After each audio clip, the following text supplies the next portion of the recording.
All right, all right, and all right. Happy Sunday, 23 June 2024. Welcome to Amuse Thing. And like I say, sometimes it's amusings. Um, Starting off today's session with a couple of things. One is some hot topics, like what's been on my mind from the news of the week.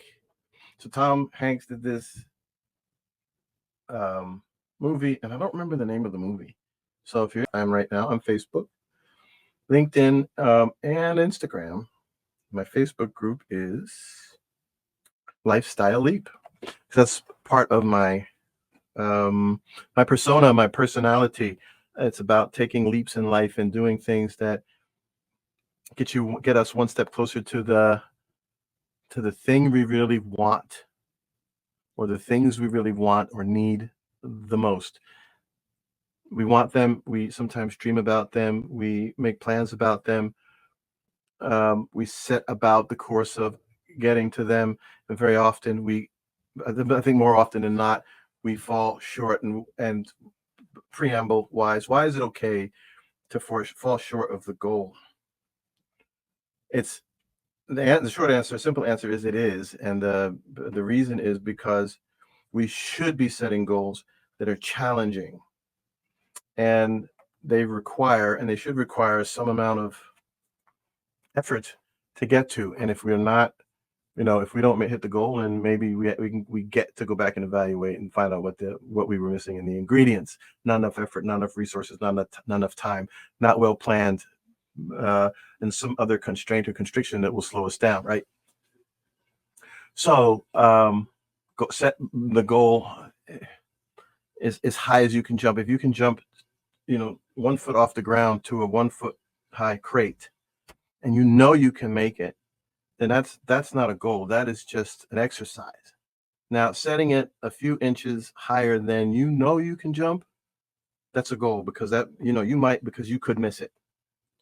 And why don't you want to um, set the goal higher than you think or know or believe you can leap? Because creating the belief gives you the muscle memory to do the physical action. It gives you it gives us that motivation to go a step higher. If you're working out in the gym and you're doing 10 reps, and you can do it every day with a certain weight, you just do it, then you're in a sustainment exercise. But when you're trying to get to 20, you can't get there doing 10. I mean, you need to do a series of 10s and then go for 20. Whatever it is you're doing, it should require more energy, more effort, more planning, more internal fortitude, intestinal fortitude than just doing the regular activity, right? So it's okay to set goals that are really difficult to achieve. There's absolutely nothing wrong with that. And I think make goals that are harder than just your easiest thing. And what are the goals that we want? We'll get to that a little bit. What are the things we want? We'll get to that. And why aren't we getting them? And in this little session, we'll get to that. What I want to offer, as I do when I come out here, is, look, if you see next to me, there's an empty chair, and virtually nobody's on the stage with me. So this is my shout out to anybody who wants to jump in the co-pilot chair and discuss some of these things. We'll put together an outline. I do have guest co-pilots for, hopefully it's all set for next Sunday. It will be recorded, I believe, and maybe, I don't think it's going to be live. I think we're going to record it and play it on Sunday. But either way, it's to be this slot, and as I work this down to what my normal time slot is going to be, I think most people get it in a recorded thing anyway. So it's just all good. So welcome. If you're here, hang out for a minute or two or three. Don't have to stay. Come back and watch the recording. Love to see me do this thing. I do this because of a few things, and one is I'm retired from the workforce. Big one thing, almost, or exactly, no, almost 2 years now, or a year and some change, depends on when I put my date there on the wall. And I'm blessed. I'm as an American living in San Diego, California, I feel blessed. And if we want to go, take the cultural step into that, I will say as an African American living in San Diego, California, um, to be able to say I am financially independent. And what does that mean? So there's two things I wanted to mention here, but I had in my notes: financially independent and financially free. Now, free is when you don't worry about money so much as a part of your decision making process. I want to get on a plane tomorrow. I want to go to Japan. I want to go to China. I want to go wherever. I want to go to Europe. I want to wherever I want to go. I want to go tomorrow. So what about you can get a ticket tomorrow, but what's the price going to be? The highest you can imagine. And if you're not financially free, there's a very, very high possible probability it's coach for you, like the lowest level of economy, where you don't get to pick a seat. You got to pay extra for your bags, and they rip and run you at every turn now. So that's being able to say, call Delta Airlines, book me on a flight to whatever destination I want to go to tomorrow. We'll go to Paris tomorrow, and I'm gonna stay till I'm gonna stay just 2 overnights, and I'm gonna come back, be back on Thursday, Wednesday, whatever. And I book a hotel there, and it's 5-star, uh, uh, overlooking the Eiffel Tower. And I've never been to Paris. So to be able to do that without concern or consideration for the price of the ticket or the hotel or the other arrangements, the rental car, whatever you do in the restaurants you're going to eat at, that's freedom. Because money isn't part of the decision making. You got to get this. Financially independent means I can have this roof over my head, put food on the table, pay the bills, and do most of the activities that I will do in the course of a month or a year without having to go to work. So the blessing for me is at age, well, I'm 61 now, but at age 59, I became financially independent. I'm not depending on, but I have retirements and streams of income. So, but I'm not dependent on, and this is money that's going to come in whether I get up in the morning or not. This money is coming in faithfully now to the end of my life, and maybe a little beyond, for people who are left behind me. So that is independence. I'm not free. I can't go get that bass boat I want tomorrow. I can't go get that fox trotting horse that costs $20,000 and pay cash tomorrow without taking away from something that I need for right. That's independence. I can do the things every day, but I don't have that exact freedom, right? So it's not a quest, but it is a topic that I believe that is absolutely consistent with the question that I asked in a post, or didn't ask, or a statement that I made in a post this week. It's like in America, particularly, we seem to be fighting over everything. We're fighting over ideology. We're fighting over presidential candidates, separate and aside from the ideology. There's other things that are driving those fights. We're fighting in the halls of Congress and the Senate.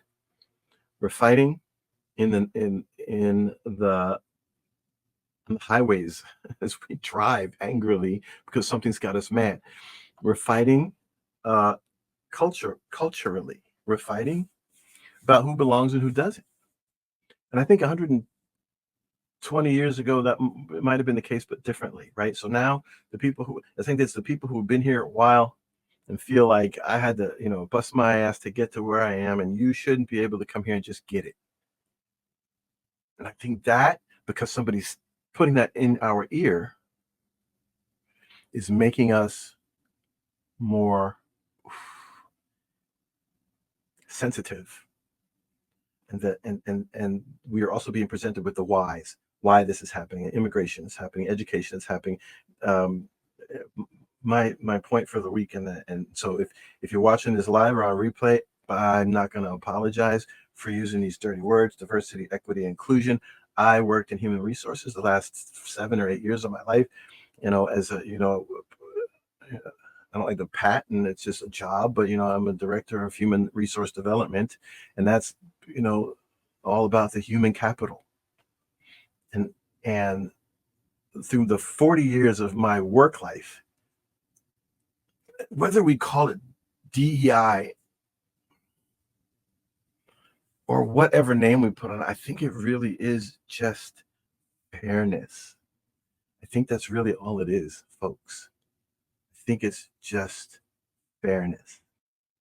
So diversity means we are diverse, we are different, and we want to teach and understand each other and our differences. Tell me somewhere in the comments, write me a mail, send it snail. I don't care what is wrong or what is firing us up about not being willing to teach about our differences. I don't really understand it. And equity is just so it is not, it is equality, but it's not. It's like you have equity, skin in the game. And everybody who's got skin in the game, one, Peter's definition, diversity. We are different in our cultural, in our thinking, in our skills, in our abilities. But I'm a believer that everybody's got a magic power that it is my job as the manager to unleash and implement into my strategic plan or my operational plan. That's my job, to use the ball players, the workers, the team that's in the game and on the field to the best of their abilities to help us win whatever it is we're going after, right? That's the diversity. My job, me, I'm sit in the manager's chair, put my manager's hat back on for a moment. So the equity is everybody's got a stake in the game, and everybody knows what their stake is. And if it's a paycheck, it's a paycheck. If it's whatever it is, if it's the goal to win the team prize at the end of the month, to win the individual prize at the end of the month. I'm in this because I have to put a kid through college. I'm in this because I'm trying to climb the ladder. I'm in this because because my job is to understand why everybody's in this game in order to motivate them to do the best they can. Point. Diversity, equity, inclusion means everybody's playing. And this is not so we go back to this thing where kids in these little leagues are, everybody gets a trophy. No, these snowflakes. I heard, but this is like, I don't know, 10, 15 years ago. That was a big term. Everybody gets a trophy. Well, no, not everybody can be a winner. I get that because I grew up in that, and I thought I was a pretty decent player and didn't get a lot of trophies in some of the sports that I played because the teams weren't that good. But I will tell you, the kids want to be around the ceremony. And then our now 18-year-old daughter, when she was in, I don't know, 6th grade, 7th grade, maybe, she started playing softball.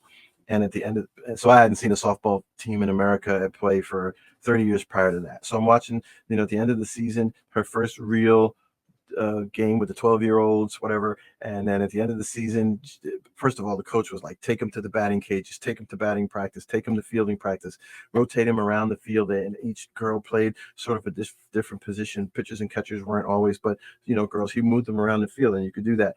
And so he put, our girl Ashley in, and she had this because she stopped playing. Like we used to say when I was growing up, she could hit the ball on a rope. I mean, she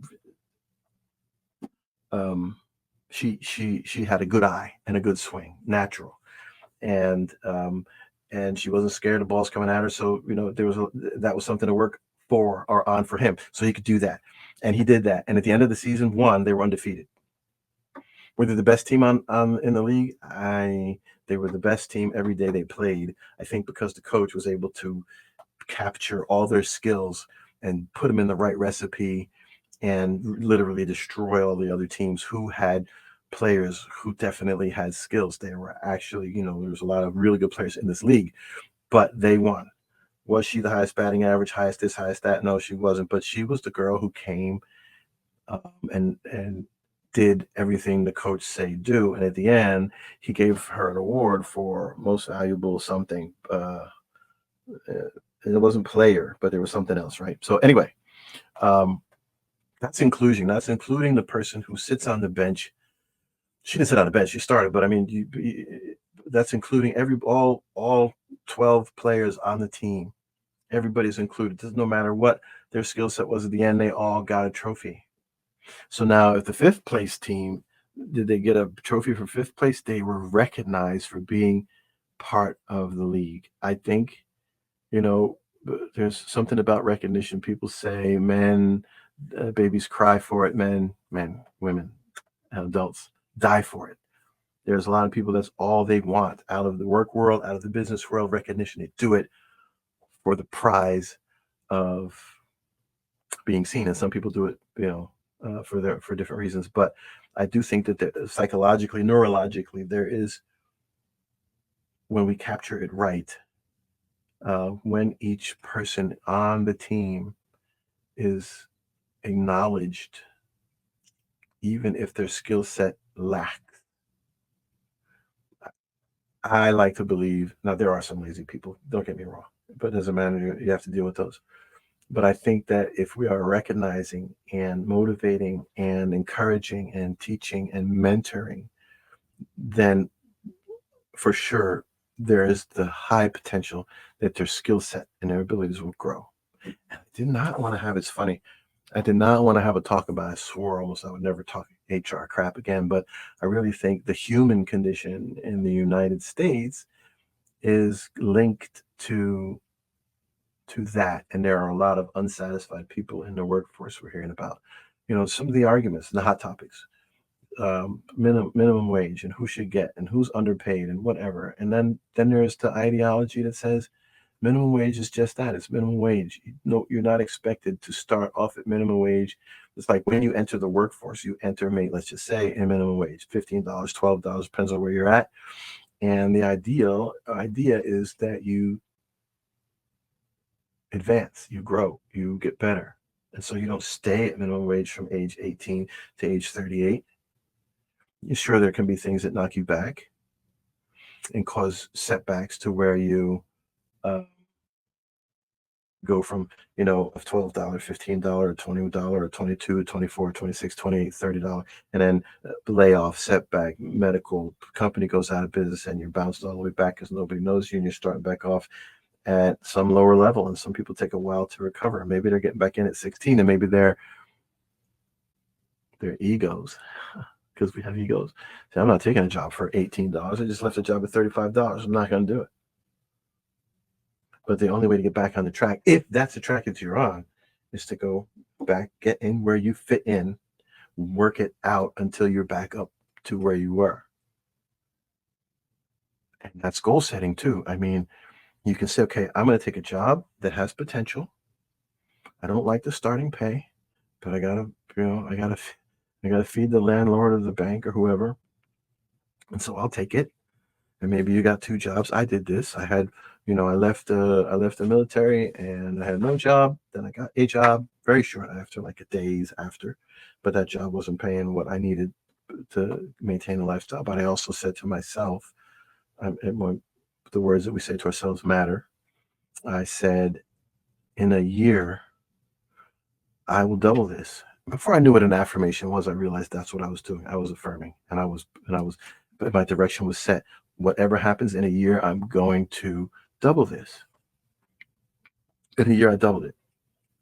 And let's see, this was a long time ago. But I'll say 4 years after that, I would say I doubled it again. And then I upped it another 25%, and then sort of steadily up to the point where I retired. And we in the world of the entrepreneur and the gig and the hustle person, they'll often say, I'm on the 40-40 plan. I worked 40 years of my life, and retire with 40%, and that sucks because I'm living off of 100% of my earnings now, and when I retire, how am I supposed to live off 40%? That is a valid argument question. So my answer was, and for me, I would only tell you what the math is the math. I've worked 40 years, and I actually my take home pay now is higher than when I left the workforce. And I'll say I didn't see that coming, and it's double what it was, triple what it is, four times what it was when I left the military. And I don't say that because I say I am blessed. But it's not just blessing. There were also activities and choices that I made that led to that. And I think what the most important thing was the self-assessment that happens, the daily assessments of where am I on the scale of where I want to be? And I would even say I could have made another 25% on top of that. Which probably still wouldn't make me financially free, but a higher level of independence, right?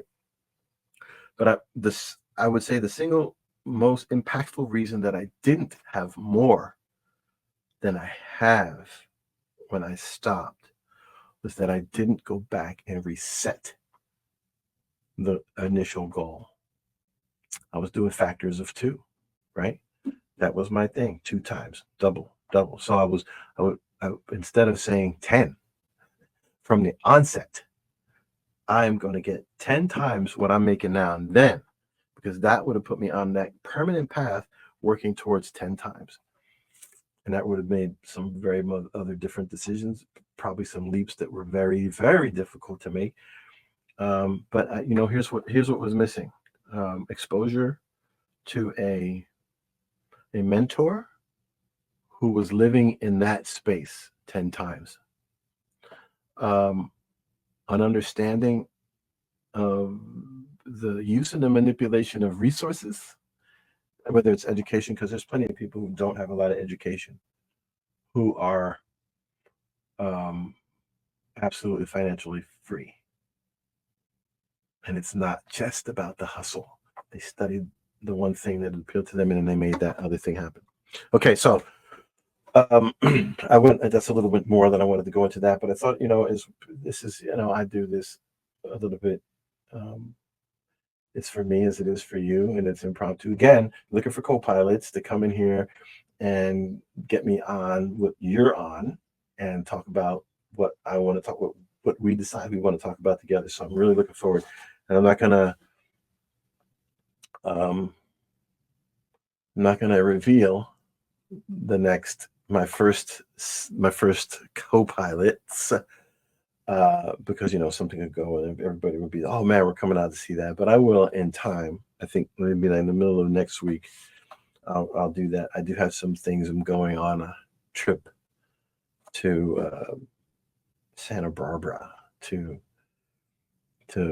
help out with a 50-mile horse race next weekend. So I'll be prepping for that this week, prepping our vehicle and our trailer and our stuff while our horse is out in a training camp.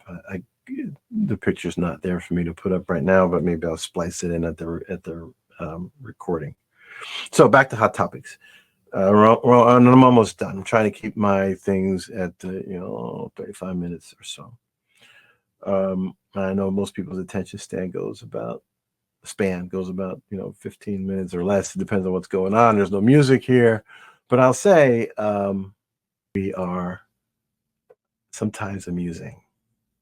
But your lifestyle leap is whatever you do this week that takes you outside your comfort zone. What is your leap? All right, take that and enjoy the rest of your day.